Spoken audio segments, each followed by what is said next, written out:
Okay, good morning.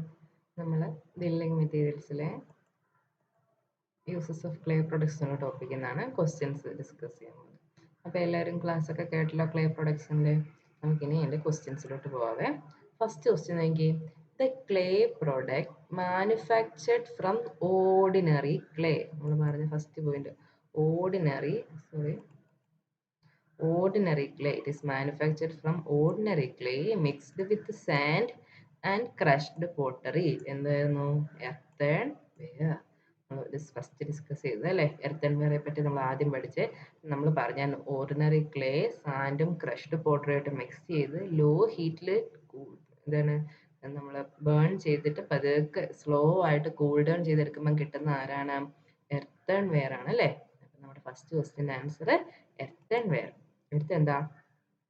At what point glaze is applied to tile. അപ്പൊ glaze എന്തായിരുന്നു? നമ്മൾ ഇതിന്റെ ടൈലിന്റെ ടെറാക്കോട്ടയുടെ ഒക്കെ പുറത്ത് ഒരു തിൻ ലെയർ നമ്മൾ പെയിന്റ് പോലെ ഇങ്ങനെ അടിച്ചു കൊടുക്കും അല്ലേ? അതിനാണ് എന്ത് പറയുന്നത്? ഗ്ലേസിങ് എന്ന് പറയുന്നത്. അപ്പൊ ഗ്ലേസിങ് ഏത് പോയിന്റിലാണ് അപ്ലൈ ചെയ്യുന്നത്?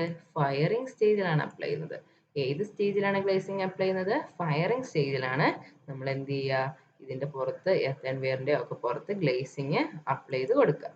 ഇനി glazing is use to make the earthenware. നമ്മളിപ്പം ഗ്ലേസിൽ ഒരു എർത്തൺ വെയറിൽ ഗ്ലേസിങ് കൊടുക്കുമ്പോൾ എന്ത് സംഭവിക്കുന്നു? It becomes impervious. അപ്പം അതൊരു കുറച്ച് പെർവിയസ് ആയിരുന്നു, കുറച്ച് പോറസ് ഒക്കെ ആയിരുന്നു അല്ലേ? അപ്പം നമ്മൾ ഗ്ലേസിങ് ഒക്കെ കൊടുത്ത് കഴിയുമ്പോൾ ഇവൻ എന്ത് ചെയ്യും? അത് ഇംപെർവിയസ് ആവും.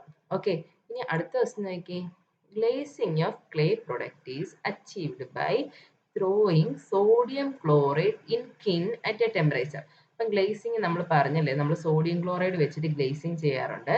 അതപ്പം കിന്നിൽ നമ്മൾ എന്ത് ചെയ്യും? ഈ സോഡിയം ക്ലോറൈഡിനെ ആ ക്ലേ പ്രൊഡക്റ്റിന്റെ പുറത്ത് ത്രോ ചെയ്യും. ഓക്കെ, ഏത് ടെമ്പറേച്ചറിലാണ്? 1300°C നമ്മൾ പറഞ്ഞത്.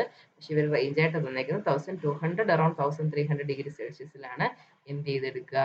നമ്മൾ ഗ്ലേസിങ് യൂസിങ് എന്താണ്? സോഡിയം ക്ലോറൈഡ് വെച്ചിട്ട് എടുക്കുക. അപ്പൊ നമ്മുടെ option D answer 1200 to 1300°C. Okay, ഇനി അടുത്ത് നോക്കി. Sewer pipes are made of. അപ്പം ഞാൻ പറഞ്ഞു സീവർ പൈപ്സിന്റെ നമ്മൾ സ്റ്റോൺ വെയർ കൊണ്ടാണെങ്കിലും പോർസലൈൻ ആൻസർ ഉണ്ട്, പോർസലൈൻ എടുക്കാവുള്ളൂ. പക്ഷെ ഇവിടെ പോർസലൈൻ ഉണ്ടോ? ടെറാക്കോട്ടയും എർത്തൺ വെയറും ടൈൽസും തന്നേക്കുന്നത് അല്ലേ? അപ്പൊ അതില്ലാത്തതുകൊണ്ട് നമ്മുടെ ആൻസർ എന്താ? Sewer pipes are made of stoneware. Okay, answer എന്താണ്? Stoneware. അടുത്ത് നോക്കി. For sanitary pipes and chemical stonewares. Okay, നമ്മൾ സാനിറ്ററി പൈപ്പോ അല്ലെങ്കിൽ എന്താ സാനിറ്ററി പൈപ്പ് എന്താണെന്നറിയാലോ. പിന്നെന്താ? കെമിക്കൽ സ്റ്റോൺ വെയർസ് ഒക്കെയാണ് നമ്മൾ യൂസ് ചെയ്യുന്നതെങ്കിൽ ഏത് ടൈപ്പ് ഗ്ലേസിംഗ് ആണ് കൊടുക്കുന്നതെന്ന്? ഏത് ടൈപ്പ് ഗ്ലേസിംഗ് ആണ് കൊടുക്കുന്നത്? സോൾട്ട് ഗ്ലേസിംഗ് ആണ് നമ്മൾ കൊടുക്കുന്നത്. നമ്മൾ സോൾട്ട് ഗ്ലേസിങ്ങിനെ പറ്റി പറഞ്ഞില്ലേ, 1300 to 1300°C നമ്മൾ എന്ത് ചെയ്യും? സോൾട്ട് ഗ്ലേസിംഗ് ചെയ്യും. ആ സോൾട്ട് ഗ്ലേസിംഗ് എന്തിനൊക്കെ എടുക്കുന്നത്? സാനിറ്ററി പൈപ്സിലും കെമിക്കൽ സ്റ്റോൺ വെയർസിലും ഒക്കെയാണ് നമ്മൾ എന്ത് ചെയ്യുക? സോൾട്ട് ഗ്ലേസിംഗ് ചെയ്യുന്നത്. Okay, the first burning of polished terracotta is known as. നമ്മൾ പറഞ്ഞു പോളിഷ്ഡ് ടെറാക്കോട്ട 2 സ്റ്റെപ്പിലാണ് കിട്ടുന്നത് അല്ലേ? ഫസ്റ്റിൽ നമ്മൾ ബേൺ ചെയ്യുമ്പോൾ കിട്ടുന്നത് എന്തായിരുന്നു? ഫസ്റ്റിൽ ബേൺ ചെയ്യുമ്പോൾ നമുക്ക് ടെറാക്കോട്ട കിട്ടും, പിന്നെ അതിനെ നമ്മൾ ഗ്ലേസിംഗ് ഒക്കെ ചെയ്ത് കഴിയുമ്പോൾ നമുക്ക് ഫെയിൻസ് കിട്ടുന്നത്. അപ്പോൾ ഫസ്റ്റ് ചെയ്യുന്ന 650°C ബേൺ ചെയ്യുന്ന പോളിഷ്ഡ് എന്താ ഫസ്റ്റ് ബേണിംഗ് ആ പ്രോസസ്സിന് എന്താണ് നമ്മൾ പറയുന്നത്? ബിസ്ക്കറ്റിംഗ്. എന്നാ പറയുന്നത്? ബിസ്ക്കറ്റിംഗ്. സെക്കൻഡ് സ്റ്റേജ് ആണ് നമുക്ക് കിട്ടുന്നത് എന്ത്? ഫെയിൻസ് എന്ന് പറഞ്ഞ സാധനം കിട്ടുന്നത്. അടുത്തെന്താ? Water closet is made by. ഇവിടെ നോക്കിയാൽ വാട്ടർ ക്ലോസറ്റ് ഉണ്ടാക്കുന്നത് ഏത് വെച്ചിട്ടാണ് ഞാൻ പറഞ്ഞത്? പോർസലൈൻ. PSL ആൻസർ എന്താണ്? നമ്മൾ പോർസലൈൻ വെച്ചിട്ടാണ് നമ്മൾ എന്ത് വാട്ടർ ക്ലോസറ്റ് ഉണ്ടാക്കി എടുക്കുന്നത്. ഓക്കെ, ഇനി അടുത്തെന്താ? Substance that are able to resist high temperature. Okay, high temperature able to resist ചെയ്യുക അല്ലെങ്കിൽ ഹൈ ഫയർ റെസിസ്റ്റൻസ്. അപ്പൊ അതിന്റെ ആൻസർ എന്തായിരിക്കും? റിഫ്രാക്ടറീസ്. എന്താണ്? റിഫ്രാക്ടറീസ് ആയിരിക്കും എന്ത്? High substance that are able to resist high temperature എന്ന് ചോദിച്ചാൽ ആൻസർ. അടുത്തെന്താ? For the preparation of porcelain the clay should be. നമ്മൾ പോർസലൈൻ സാധനങ്ങൾ ഉണ്ടാക്കാൻ യൂസ് ചെയ്യുന്ന ക്ലേ എങ്ങനെ ആയിരിക്കണം? It should be sufficiently pure ആയിരിക്കണം. പിന്നെന്താണ്? ഹൈ ഡിഗ്രി ഓഫ് ടെനാസിറ്റി ഉണ്ടായിരിക്കണം. എന്തുണ്ടായിരിക്കണം? ഇപ്പൊ ഈ ടെനാസിറ്റി എന്ന് പറഞ്ഞാൽ എന്താണ്? ടെനാസിറ്റി എന്ന് പറയുമ്പോൾ ഒരു മിനറൽ ടഫ്നെസ്, നമ്മൾ ആ ഒരു അതിനകത്ത് യൂസ് ചെയ്യുന്ന മിനറൽ ടഫ്നെസ് ഉണ്ടായിരിക്കണം. And it is resistance to breaking or deformation. Okay, അപ്പം ബ്രേക്കിങ്ങിനും ഡിഫോർമേഷനും എഗെയിൻസ്റ്റ് ആയിട്ട് റെസിസ്റ്റൻസ് ഉള്ള ഒരു ടെനാസിറ്റി ഉള്ള ഒരു മെറ്റീരിയൽ ആയിരിക്കണം നമ്മൾ യൂസ് ചെയ്യേണ്ടത്. പിന്നെ എന്തായിരിക്കും? നമുക്ക് അതിനെ മോൾഡ് ചെയ്യാൻ പറ്റിയ വിധത്തിൽ ഗുഡ് പ്ലാസ്റ്റിസിറ്റി കാണണം. ഓക്കെ, അപ്പൊ നമ്മൾ പോർസലൈൻ ഉണ്ടാക്കാനുള്ള ക്ലേക്ക് എന്ത് വേണം? ഓൾ ദീസ് പ്രോപ്പർട്ടീസ് വേണം. ഓക്കെ ഓക്കെ, അപ്പൊ നല്ല ടെനാസിറ്റി വേണം, എന്താണ്, നല്ല പ്യുവർ ആയിരിക്കണം, ഗുഡ് പ്ലാസ്റ്റിസിറ്റി വേണം. അങ്ങനെയുള്ള ക്ലേസ് ആണ് നമ്മൾ എന്ത് യൂസ് ചെയ്യുക? പോർസലൈൻ ഉണ്ടാക്കാൻ വേണ്ടിയിട്ട് യൂസ് ചെയ്യുക. അപ്പോൾ ഓൾ ദി എബവ് ആണ് ആൻസർ. ഈ പോളിഷ്ഡ് ടെറാക്കോട്ട, നമ്മൾ ടെറാക്കോട്ടനെ പോളിഷ് ചെയ്തെടുക്കുന്നതിന് എന്താ പറയുന്നത്? ഫെയിൻസ് എന്നാ പറയുന്നത്. ആദ്യം അതിനെ ഹീറ്റ് ചെയ്യുന്നതിന് എന്തായിരുന്നു പറയുന്നത്? ബിസ്കറ്റിംഗ് എന്നായിരുന്നു പറയുന്നത്. പിന്നെ ബ്യൂണായസ് എന്ന് പറഞ്ഞൊരു പോളിമർ ആണ്, പോർസലൈന് അല്ല. ഓക്കെ, അപ്പൊ നമ്മുടെ ആൻസർ പോളിഷ്ഡ് ടെറാക്കോട്ടയ്ക്ക് പറയുന്ന പേര് faience. Okay, number of Mangalore tiles required for covering 1 metre square of roof area. അപ്പൊ മാംഗ്ലൂർ ടൈൽസിന്റെ സൈസ് ഇവിടെ പറയുന്നില്ല, പക്ഷെ 1 മീറ്റർ സ്ക്വയർ നമ്മൾ എത്ര പഠിച്ചത്? ആദ്യത്തെ സൈസ് ആയിരുന്നപ്പം എത്രയായിരുന്നു? 16 പഠിച്ചു. അതിനടുത്ത് കഴിഞ്ഞ് 14.5 എന്ന് പഠിച്ചല്ലേ? അപ്പൊ അതിനിടയിൽ വരുന്ന ഒരു ആൻസർ എവിടെയുള്ളൂ? ഇവിടെ 15 ഉള്ളൂ അല്ലെ? അപ്പൊ നമുക്കത് 15 ആൻസർ ആയിട്ട് സെലക്ട് ചെയ്യാം. ഓക്കെ, നമ്മുടെ ടേബിൾ ഒക്കെ ഒന്ന് ഓർത്ത് വെക്കണേ. അടുത്തത് at roof slab level at roof slab level over the DPC dam proof course dash are provided.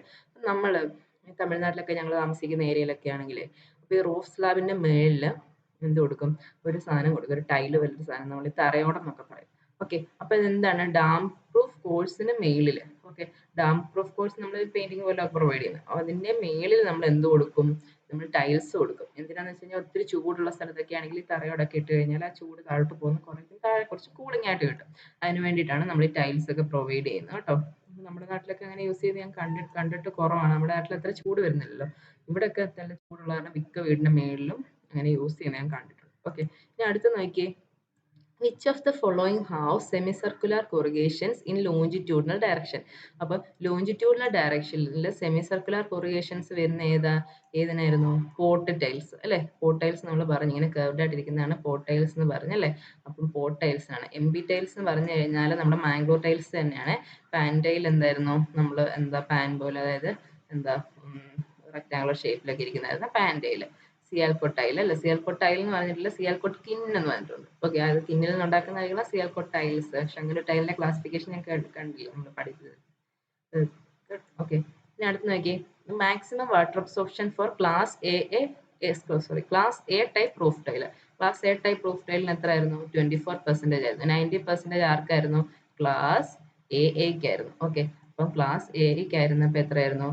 Class A അവനായിരുന്നപ്പോൾ 90% ആയിരുന്നു. പക്ഷേ ക്ലാസ് എക്ക് എത്രയുള്ളൂ? 24%. അപ്പം 24% വാട്ടർ അബ്സോർപ്ഷൻ ആണ് ആർക്കുള്ളത്? ക്ലാസ് എക്കുള്ളത്. ഓക്കെ, ഇനി അടുത്ത് നോക്കി. Burning of tile is done in. ഏതാണ് നമ്മുടെ ടൈലിന്റെ കിന്ന്? ടൈൽ എൽ, സിയാൽകോട്ട് എൽ. ഓക്കെ, പിന്നെ അങ്ങനെയാണെങ്കിൽ സിയാൽകോട്ട് കിൻ. ഫ്ലെയിമിനകത്തും ഫ്ലെയറിനകത്തും ഒക്കെ എല്ലുണ്ട്, പക്ഷെ അവിടെ പോയി എടുത്തേക്കില്ല, സിയാൽകോട്ട് കിൻ. ആർക്കാണ്? ടൈലിന്. ഓക്കെ, ഇത്രയും ക്വസ്റ്റ്യൻ. അടുത്തത് average breaking load of M P class A tiles. M P എന്ന് പറഞ്ഞു കഴിഞ്ഞാൽ എന്താ? നമ്മുടെ മാംഗ്ലൂർ ടൈലിനാണ് M P class M P tiles എന്ന് പറയുന്നത് കേട്ടോ. അപ്പൊ മാംഗ്ലൂർ ടൈലിന്റെ ക്ലാസ് എയുടെ ആവറേജ് ബ്രേക്കിംഗ് ലോഡ് എത്രയായിരുന്നു? 0.8 ആയിരുന്നു അല്ലേ? മറ്റേത് ക്ലാസ് എക്ക് ആണെങ്കിലോ 1 കിലോ ന്യൂട്ടൺ ആയിരുന്നു ആവറേജ് ബ്രേക്കിംഗ് ലോഡ്. ഓക്കെ, അപ്പൊ ആ ടേബിളൊക്കെ നമ്മൾ പറഞ്ഞ ടേബിളൊക്കെ പഠിച്ചു വെക്കുക. അടുത്ത പോർഷൻ നമ്മുടെ മോർട്ടാർ എന്നുള്ള പോർഷൻ കേട്ടോ. ഓക്കെ, അപ്പൊ ഇത്രയും ക്വസ്റ്റ്യൻസ് ആണ് ഇതിനകത്തുനിന്ന് വരാൻ ചാൻസ് ഉള്ളത്. അപ്പോൾ ഇത് തന്നെ വരുമെന്നൊന്നും എനിക്ക് പറയാൻ പറ്റത്തില്ല, പക്ഷെ എങ്കിലും നിങ്ങൾ അത് പഠിക്കുക. ഇത്രയൊക്കെ പഠിച്ചു കഴിയുമ്പോൾ ഓൾമോസ്റ്റ് നമുക്ക് ഇതുവരെ വന്നിട്ടുള്ള ക്വസ്റ്റ്യൻസ് ഒക്കെ കവർ ആയിട്ടുണ്ട്. പിന്നെ ഈ രീതിയിൽ നിന്നുള്ള ക്വസ്റ്റ്യൻസ് ഒക്കെ ചെയ്ത് കൊടുക്കുക. പ്രീവിയസ് ക്വസ്റ്റ്യൻസ് ഒക്കെ ഇത് ചെയ്യണം കേട്ടോ. Okay, thank you.